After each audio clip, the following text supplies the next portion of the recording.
Magandang araw pong muli sa inyong lahat, mga kasim like-minded. Ako po muna yung nagpapasalamat sa inyo dahil ito, nandito kayong muli upang pakinggan ang aking sharing sa inyo. Sharing na something na talagang totoong nangyari. Alam mo yung tipong direct to the point natin nakukuha ang information. First hand, hindi siya na-filter. Kumbaga, walang labis at walang kulang.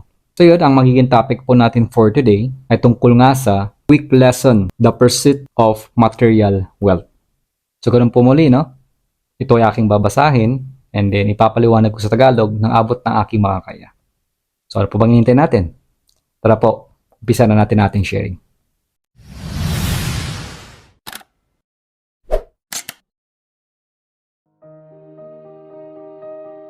Hello everyone, once again, my name is Rudy Claserna. At yun nga, uulitin ko lang, ako'y nagpapasalamat dahil kayo'y nandito muli upang makinig dito sa ibinabahagi ko nga sa inyo sa story nito, ng book na to, Jesus, My Autobiography. At also, ako'y sobrang nagpapasalamat sa mga bago nating subscribers na nanonood dito. And also, nagpapasalamat din ako sa lahat ng mga nagko-comment. Kung nakikita nyo lang sana yung mga comment nyo ay aking ini-story, kung hindi sa Facebook, doon sa aking TikTok. Doon po ako nag-story. Kaya sobra kong pinapasalamatan yung mga nagko-comment dahil lahat ng mga tao na nakakita ng comment nyo ay napapa-convert ko pupunta dito sa aking YouTube channel po. Kaya maraming salamat po. Kung patuloy kayo magko-comment, I really appreciate lahat ng inyong mga realization, mga aha moments, dahil ito rin talaga ay makakatulong sa ibang tao na naghahanap ng mga kasagutan tulad ng mga ibinabahagi nyo sa pamamagitan ng pag-comment. So yun na nga, umpisa na natin ang ating next topic tungkol nga sa quick lesson, the pursuit of material wealth. So dito sabi, this is something that more of you need to think about. Ito daw, yung ipapaliwanag dito ay isang bahagi o isang bagay na kailangan nating pag-isipan ng maigi. Kasi sa Western world, you are convinced that home ownership is your salvation. Alam mo yung tipong pag may sarili kang bahay, parang feeling mo masasalba ka, secure ka. And yet, many of you are overburdened with your homes. Pero yun nga, ganun pa man, kahit yung ibang tao ay may sarili mang bahay, parang burden din sa kanila. Ito yung bagay before, nung nag-start ako magbasa ng Rich Dad Poor Dad, hindi ko mag-gets bakit sinasabing liability pa rin yung bahay. Kung pag sinabing liability, yung parang maglalabas ka ng pera. Hindi siya nagpo-produce ng amount of money. But case to case basis to, nagbibigay lang ako ng info sa inyo base sa kung paano ko siya inunawa at kung paano ko siya nabigyan ng meaning base sa sinasabing pag may sarili kang bahay. Next, sabi dito, many of you are overburdened nga. Dahil nga sa possession to such a degree that there is no space for time out. Yes, ibig sabihin po nito, may mga tao kasi na kahit may sarili ng bahay, parang wala na siyang time para lumabas pa o magkaroon ng time out kasi maraming ginagawa sa bahay, maglilinis, magliligpit. Dito kasi sa Canada, kung may sarili kang bahay, alam mo yung pag tumubo yung mga damo, walang magdadamo sa'yo, walang mangdadamo, magbabayad ka, o meron naman, magbabayad ka. Pero, isa yun sa liability na kailangan mong bumili ng mower. Mower ba tawag? Yung basta yung naglilinis. Pangalawa, pag nag-snow dito, kailangan tanggalin mo yung snow. Yan, isa pa yun. Which is, nakita ko dito na ikaw ang may responsibility. Matanggal mo yung snow sa daanan mo or else magmumulta ka. Ganun siya. So, may mga ganun po kasi dito. Pero sa Pilipinas, syempre, magkano lang naman bayad kasi di ba pag nagpapalinis. Yan yung advantage niyan sa atin. Anyway, there is no such space for freedom.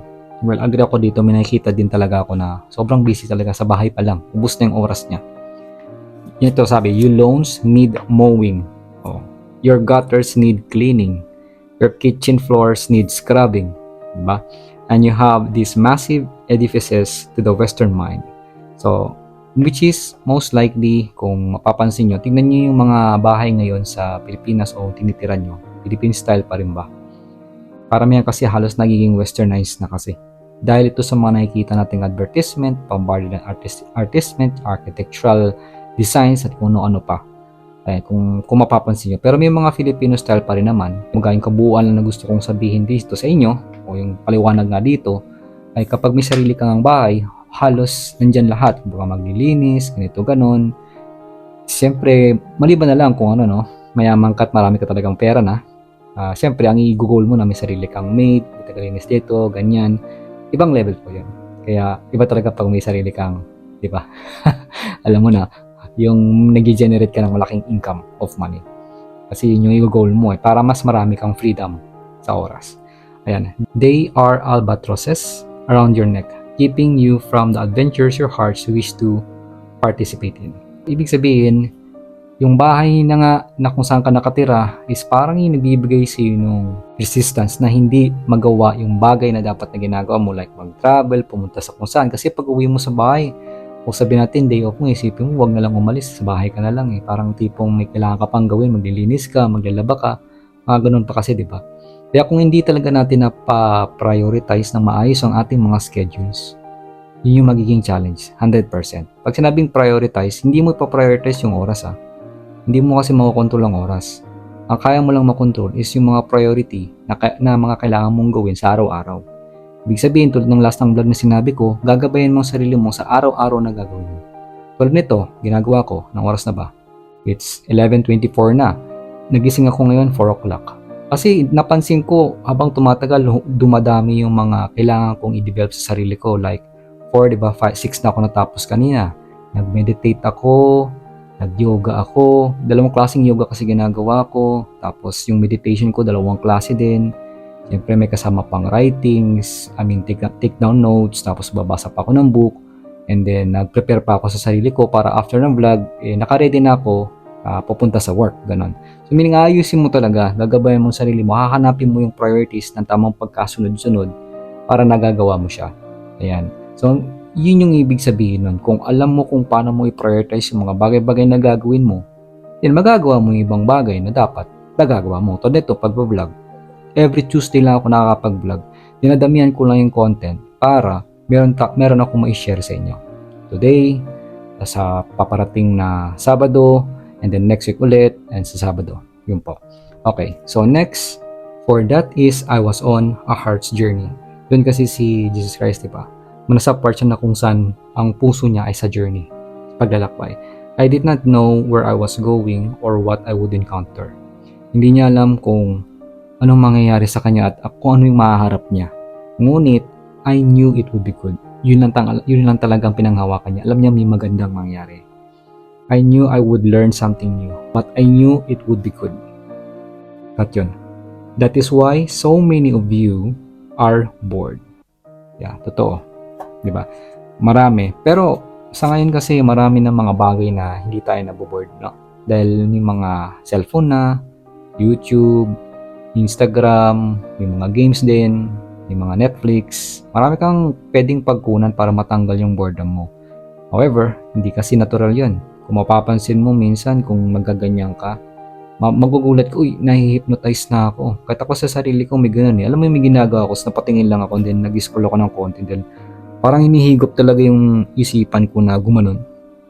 Sabi ko, naku, iba to Alam mo yung tipong kailangan matauhan ka. May pumitik sa'yo na, uy, stop.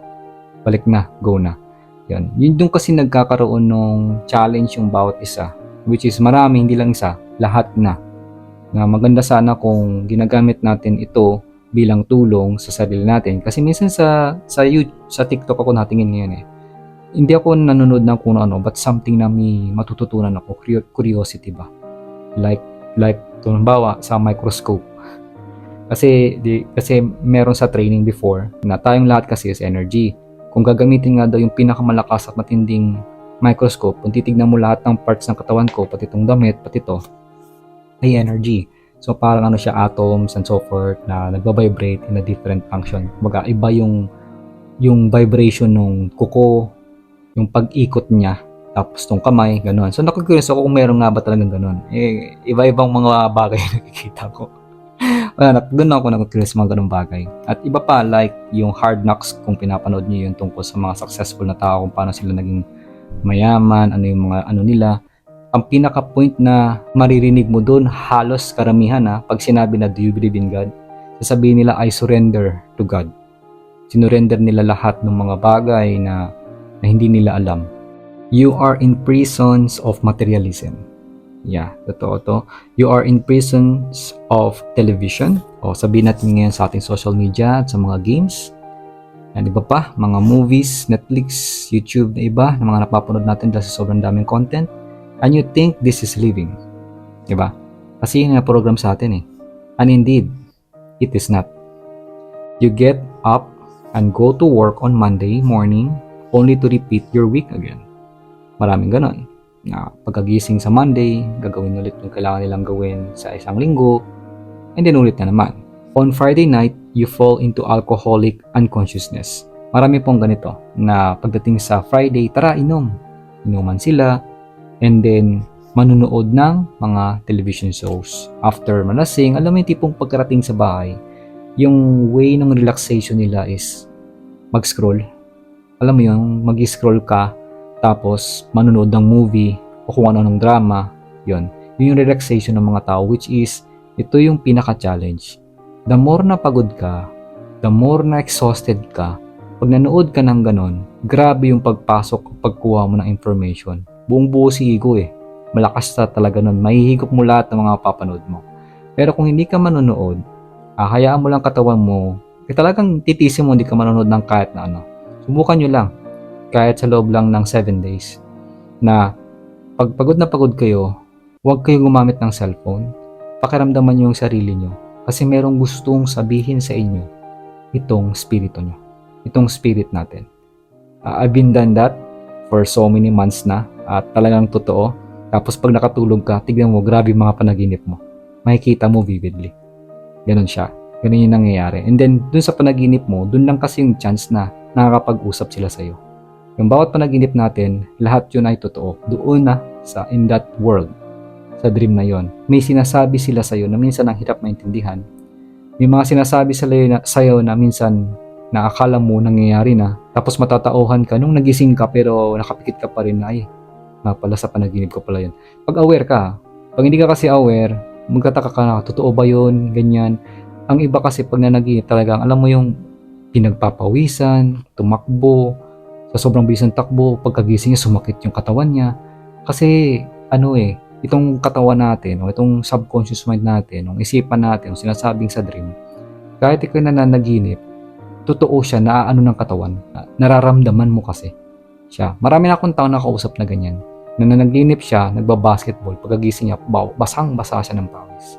Meron naman na nanaginip siya, tumakbo siya ng sobrang bilis daw, paakyat kasi hinahabol siya, paakyat sa parang pataas na daanan, matarik kasi. Pagkagising niya, sakit ng paa niya. Nanakit. Yan. And then, meron din akong research na nabasa tungkol sa mga BMX. Alam mo yung BMX, yung mga nagbibisikleta.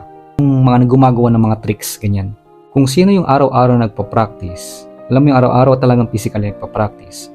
Kesa dun sa taong ini-imagine niya yung practice niya, mas mataas ang percentage na mas gumaling yung taong nag-i-imagine kesa sa araw-araw na nagpa-practice. Siyempre, nagpa-practice pa rin naman yung taong yun, pero more on imagination siya.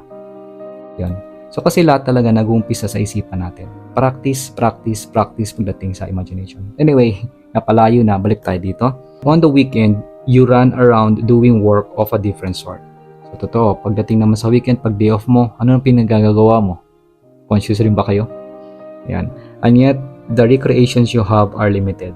Ibig sabihin, yung recreation like, supposed to be you are doing something na mag-enjoy kayo, pumunta sa park, tumingin sa mga puno, magpahangin muna sa taas ng bundok, yung mga ganon. Kaya kung yun ay nagagawa nyo, napakalaking advantage nyo talaga. Pag nagagawa nyo, hindi nasa bahay lang kayo, kasi gusto nyo lang maghugas ng pinggan, kasi gusto nyo lang maglinis lang, ayaw nyo kasi lumabas, nakakatamad kasi mainit. Hindi. So at least man lang magawa nyo yun, sabihin natin madaling araw, maaga pa lang lumalabas kayo, pahangin kayo, o nagtatanim kayo, o kung umuulan man, sabihin natin, kasi may iba kayong ginagawa na hindi lagi puro ganun lang. No? And your joy is often very limited, which is, totoo din. It is a joyless culture in which you live. You see images of people and their boats, mountain climbing, or these sorts of things, but many of you are overwhelming responsibilities cloud these experiences. It's true, kung makikita natin yung mga tao, alam mo yung nasa yate, may sasakyan, gumagala kung saan, yun kasi yung something na recreation, lumalabas ka sa comfort zone mo. Kaysa may sarili lang tayong bahay. Kasi doon natin nalilevel, doon mo kasi malilevel ang sarili natin . Di ba napaka-challenging sa totoo lang kung titignan mo. Pero hindi naman siya napaka-challenging kung iisipin natin hindi siya challenging. Parang confusing, di ba? Parang napaka-challenging kung titignan mo. Kasi sila ay may ganun, may ganito. Pero kung titignan mo maigi, kung iisipin mo naman, hindi naman talaga siya challenging. Kung hindi mo siya iisipin, challenging. Yun yung mahirap na part, yung isiping hindi challenging. Kasi tayo ay lagi nagbe-base sa ating mga nakaraan. Nagbe-base tayo sa ating past experiences na hindi kasi nangyari to. Kaya parang hirap paniwalaan na hindi mo makita sa harap mo ngayon kung titignan mo, tumingin kayo kung nasan kayo ngayon. Kung titignan mo kung nasaan ang paligid mo, parang hirap paniwalaan na makamit yung hinahangad mo kasi in your past experiences, di siya nangyari. Yun. Kaya doon din papasok yung law of attraction na pinag-uusapan natin. To be truly free is something that you have no comprehension of. So, sinasabi lang na kung talagang gusto nating maging free, maraming bagay na hindi pa talaga natin maintindihan. Truly of responsibilities. Not only is your physical world taken up with massive responsibilities. Yeah, so napakarami kasi nating responsibility na kailangan gawin. But your mind is also taken up with the worries and fears of loss of the objects of your desire. So, hindi lang sa bagay na ginagawa sa loob ng bahay, yung mga bagay din kasi na parang kaya ayaw mo lumabas kasi natatakot tayong gumastos ng pera. Kaya ayaw mong lumabas, sabihin natin wala ka kasing pera. Kaya ayaw mong lumabas kasi wala kang gento. Pero actually, not necessarily naman eh. Kung malapit kayo sa bundok, malapit kayo kung saan, kung may motor ka, why not? Gumala ka muna at pumunta ka muna kung saan. No, case to case basis, I don't know kung paano nyo gagawin yan. Pero nagbibigay ko ng idea sa inyo, like me, ako ngayon, kung isip nyo, Monday to Sunday ako nag-work right now, pero nagagawa ko pa rin ganito, nagagawa ko pa rin yung pinaka-importante sa akin. Yung, alam mo yung, ang dami mong kailangan gawin. So, para mas magawa mo yun, aagahan mong gising. Para magawa ko yung para talaga sa katawan ko. Yun eh. Hindi yung gigising ka kung saan malapit na yung talagang kailangan mong gawin sa physicality. Yun. So, yun yung part. Yung kumbaga, bibigyan nyo siya ng ahead of time na plan. So magagawa nyo lang to pag sinulat nyo. Hindi nyo magagawa to pag iisipin nyo lang. Challenging siya pag iisipin nyo Sobrang challenging. Hindi kaya ibuo ng isip lang nang hindi ka nagsusulat. Kasi pag nagsulat ka, makikita mo na ay hindi pala to, buburahin mo ulit. Ayusin mo hanggang sa maging malinis na siya. Kaya napaka-importante na nagsusulat po kayo. Okay, next. So this is something that I wish you to think about as you imagine my trek across the desert with no destination in particular and no particular possession. So ito daw yung magandang isipin natin na nung si Jesus Christ ay naglakbay, wala man lang siyang kahit na anong klaseng possession at hindi niya rin alam kung saang destination sila makakarating. Kung isipin mo yung wala pang mga Google Map nun, walang radar, basta alam mo yung ewan ko kung napanood nyo na yung mga may disyerto lang. Yung talagang puro disyerto lang talaga. Hindi mo alam kung saan ka pupunta kasi puro alikabok, wala ka makitang daanan. Yun, ganun. So yun yung mga naranasan niya. I was merely experiencing that which I saw every day. Yun yung araw-araw na nakikita niya. Alam mo yung tipong yung pag-aalis ka ng bahay sobrang foggy, wala kang makita, pero tuloy ka lang. Pero dahil nga sa mga palabas na napanood natin, magbibigay sa iyo ng fear yun eh. Yung mga nakakatakot na palabas. Kaya kung kayo lagi nanonood ng mga nakakatakot na palabas, magiging challenging talaga. Kahit nga sa gabi, sa dilim. Kaya lang din talaga kayo natatakot sa mga ganon kasi kapag kayo nanonood ng mga palabas na hindi maganda, yung biglang may kumakalabog, may biglang sasabog, o kung ano man, yun yung nagbibigay sa atin ng fear. That's why kung makakita ka na yung actuality, na wala naman talaga, meron kang fear. Right? So this is something that many of you should think about doing. You should think about selling your material possessions. Part din to na, training ko before na ano yung pinaka gustong-gusto mong bagay na meron sa'yo ngayon na hindi mo na nagagamit. Mas maganda kung mabenta mo na siya. Ayan. Kung hindi naman talaga, sa akin, halimbawa, ano ba meron? Wala naman eh. Wala akong PlayStation, wala lahat. May Switch ako, sobrang luma na yan. Hindi na nagagamit. Hindi ko naman ginagamit na. Sobrang seldom din gamitin ng mga anak ko. Itong laptop lang. Laptop, importante din naman to. Ginagamit ko sa mga filings. So, ginagamit ko rin to para gumawa ng guides. Which is may progress na po. Yun. So, nagagamit ko siya. Yan. And also, most likely of my items na pwede kong ibenta, wala eh. Ang mga damit na mga pinagdumaan, hindi ko siya ibenta. I-donate ko lang dito or di kaya papadala pabalik sa Pilipinas. Ayun lang naman. So, yun yung mga bagay-bagay. As much as possible, gusto ko, konti lang ang gamit ko. Organize. Yun siya. Yung, book. Marami talaga akong book. Yan talaga, hindi ko bibenta talaga yan. Talagang nandyan yung mga book ko. Talagang ano yan, ito mga to. Ano talaga yan, gagawa akong library. Kumbaga doon lahat ng power, ng energy, Alam mo yun sa thinking yan. So kung may pumunta man tao soon sa bahay ko or what, o papagawa na lang ako ng sarili kong library, hindi ko alam kung kailan o kung paano, may ilalagay ko siya doon. Yan, no? Or if you are not happy in your home, why would you keep it? So sinasuggest dito ni Jesus Christ, kung hindi kayo masaya sa kung anong meron sa inyo yung bahay nyo, bakit nyo pa siya i-keep? Bakit nyo pa siya pagtitiisan?